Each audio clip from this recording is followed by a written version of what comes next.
தினமலர் நேயர்களுக்கு வணக்கம். இன்னைக்கான சினிமா அப்டேட்ஸ். டான் படத்தோட இயக்குனர் சிபி சக்கரவர்த்தி அவரோட இயக்கத்துல அடுத்து சூப்பர் ஸ்டார் ரஜினி அவர்கள் டைட்டிலா தலைவர் 173 அப்படின்ற ப்ராஜெக்ட்ல நடிக்க போறாரு. இந்த படத்தோடைய ஷூட்டிங் ஏப்ரல் மிட் இல்லனா ஏப்ரல் எண்டுக்குள்ள ஸ்டார்ட் பண்ணலாம்னு பிளான் பண்ணியிருக்காங்க. அண்ட் இந்த படத்துல மிக முக்கியமான கேரக்டர்ல ஆக்ட்ரஸ் பிரியங்கா மோகன் நடிக்கிறாங்க. அண்ட் கூடுதலான அப்டேட், இந்த படத்துல சூப்பர் ஸ்டார் ரஜினி அவர்களுடைய மகனா பெசல் ஜோசப் நடிக்கிறாரு. அவர் ரீசெண்டா பராசக்தி படத்துல ஒரு ஆர்மி ஆஃபீஸர் கெட்டப்ல நடிச்சு இருந்தாருன்றதும் குறிப்பிடத்தக்கது. அண்ட் இந்த படத்து மேல ஒரு பெரிய எக்ஸ்பெக்டேஷன் இருக்கு. இந்த படத்தை பத்தி என்ன சொல்றாங்கன்னா, இந்த படம் ஃபர்ஸ்ட் ஹாஃப் ஃபுல்லா பயங்கர ஃபன்னாவும், செகண்ட் ஹாஃப் ஃபுல்லா பயங்கர ஆக்ஷனாவும் இருக்கா மாதிரி இந்த படத்தோட இயக்குனர் சிபி சக்கரவர்த்தி பிளான் பண்ணியிருக்காருன்ற அப்டேட் கிடைச்சிருக்கு. மைத்ரேயி மூவி மேக்கர்ஸ் அடுத்து தமிழ் சினிமால 3 மிக முக்கியமான ஹீரோஸை லாக் பண்ணியிருக்காங்க. ஒருத்தர் சூர்யா அவர்கள், அடுத்த ஹீரோ சிவகார்த்திகேயன், அடுத்த ஹீரோ சிலம்பரசன். அண்ட் சிலம்பரசன் ப்ராஜெக்டை பத்தி நம்ம ஏற்கனவே சொல்லியிருந்தோம். டூட் இயக்குனர் கீர்த்தீஸ்வரனோட இயக்கத்துல தான் சிலம்பரசன் ஒரு படத்துல லீடா நடிக்க போறாரு. இந்த படத்துடைய மியூசிக் டைரக்டரா சாய் அபியங்கர் தான் இருக்க போறான்ற அப்டேட்டும் கிடைச்சிருக்கு. இயக்குனர் தியாகராஜா குமாரராஜாவோட இயக்கத்துல ரெடியாக போற திரைப்படம் தான் பாக்கெட் நாவல். இந்த படத்தோட ஹீரோவா விஜய் சேதுபதி நடிக்கிறாரு. இந்த படத்தோடைய வில்லனா கன்னட ஆக்டர் ராய் நடிக்கிறாருன்ற அப்டேட் ஸ்பெகுலேஷன் ஆயிட்டு இருந்தது.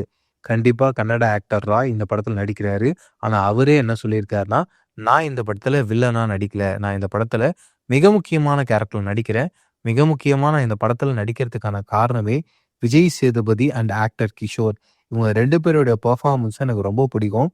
அவங்க எப்படி செட்ல பெர்ஃபார்ம் பண்றாங்கன்றத நேர்ல பார்க்கணுன்றதுக்காகவே இந்த ப்ராஜெக்ட்லாம் நான் கமிட் ஆனேன். அண்ட் கூடுதலான அப்டேட்டா என்ன கொடுத்திருக்காருன்னா, இந்த படத்துடைய மியூசிக் இசைஞானி இளையராஜா அவர்கள். எனக்கு கமிட் ஆனதுக்கு அப்புறமா தான் தெரியும் இந்த ஒரு அப்டேட். அது இன்னும் எனக்கு மிகப்பெரிய ஒரு சந்தோஷத்தை கொடுத்ததுன்றதையும் ஷேர் பண்ணியிருக்காரு. சத்யஜோதி ஃபிலிம்ஸ் இவங்களும் அடுத்து 3 படத்தை பண்ணணும்னு பிளான் பண்ணியிருக்காங்க.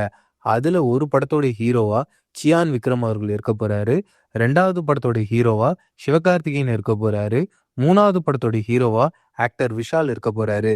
இந்த 3 ப்ராஜெக்டையும் கூடிய விரைவில் ஒரு ப்ரோமோவோட அனௌன்ஸ் பண்ணலான்னு இந்த டீம் பிளான் பண்ணியிருக்காங்க. ரீசெண்டா மைலாட் அப்படின்ற திரைப்படம் ரிலீஸ் ஆயிருந்தது. அந்த படத்தோட இயக்குனர் ராஜ்முருகன் அவர் ரீசெண்டா என்ன ஷேர் பண்ணியிருக்காருன்னா, நான் பல வருஷங்களுக்கு முன்னாடி சிலம்பரசன் கிட்ட ஒரு கதையை சொல்லியிருந்தேன். அந்த கதை கிட்டத்தட்ட மகதீரா படத்தோட கதை மாதிரி இருக்கும். பட் நான் இந்த கதையை சிலம்பரசன் கிட்ட சொல்லும் போது மகதீரா படம் ரிலீஸ் ஆகல. பட் ஒரு சில காரணங்களுக்கு அப்புறமா நாங்க அந்த படத்தை பண்ண முடியாம போச்சு. பட் அந்த ஒரு எக்ஸ்பீரியன்ஸ்ன்றது என் லைஃப்ல நான் என்னைக்குமே மறக்க மாட்டேன்றத இப்போ அவர் ஷேர் பண்ணியிருக்காரு. இயக்குனர் பாரி இளவலவனுடைய டைரக்ஷன் அண்ட் நடிப்புல ரெடியா இருக்க திரைப்படம் தான் அன்பே டயானா. இந்த படத்தோடைய ஃபர்ஸ்ட் லுக்கை ரீசெண்டா ரிலீஸ் பண்ணியிருக்காங்க.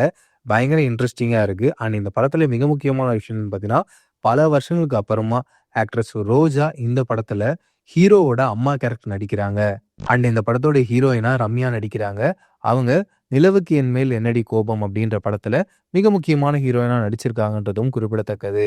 அண்ட் இந்த படத்துல நிறைய படங்கள்ல மிக முக்கியமான கேரக்டர் நடிச்சிட்டு இருக்க நிக்கிலா சங்கரும் நடிக்கிறாங்க. ஜென்சி கிட்ஸுக்கு ரொம்ப பிடிச்ச ஒரு ஹீரோவா பிரதீப் ரங்கநாதன் இருக்காரு. அவரு கோமாளி படத்துல ஒரு ரைட்டர் கம் டைரக்டரா வாங்கின சம்பளம் அப்படின்றது 50 லட்சம் ரூபாய். அண்ட் லவ் டுடே படத்துல ஒரு ரைட்டராகவும் டைரக்டராகவும் ஹீரோவா அவர் வாங்கின சம்பளம் அப்படின்றது 1.5 கோடி ரூபாய். அண்ட் டிராகன் படத்துல ஒரு ஹீரோவா வாங்கின சம்பளம் அப்படின்றது 10 கோடி ரூபாய். டூட் படத்துல ஒரு ஹீரோவா வாங்கின சம்பளம் 12 கோடி ரூபாய். அண்ட் இப்ப அடுத்து அவர் நடிக்க போற படத்துக்கு வாங்குற சம்பளம் அப்படின்றது 25 கோடி ரூபாய் வரைக்கும் உயர்ந்திருக்குன்ற அப்டேட் கிடைச்சிருக்கு. இது மட்டும் இல்லாம பிரதீப் ரங்கநாதன் ஒரு ப்ரொடியூசராகவும் அவதாரம் எடுக்க போறாராம்.